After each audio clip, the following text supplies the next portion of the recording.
Dire que Jean Gavignaud est un habitué, ce serait un euphémisme. Il a vu partir à la retraite année après année une bonne partie du personnel de l'établissement français du sang de Tours. Ce sexagénaire a commencé sa carrière de serial donneur en 1973, après avoir vu une campagne sur le manque de sang. Depuis, il donne où qu'il soit. J'ai continué à donner partout où je me suis déplacé, Creil, Compiègne, Amiens, Strasbourg, Blois et Tours. À 67 ans, il donne son sang 6 fois par an, le maximum autorisé à son âge. Mais auparavant, il venait faire jusqu'à 10 dons dans l'année.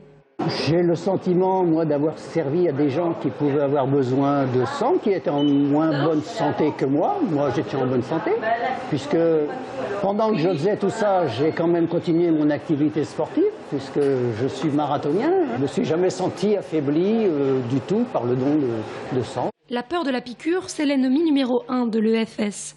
Pourtant, les besoins sont bien là, environ 500 poches de sang par semaine. Avec une contrainte, l'impossibilité de les conserver plus de 42 jours.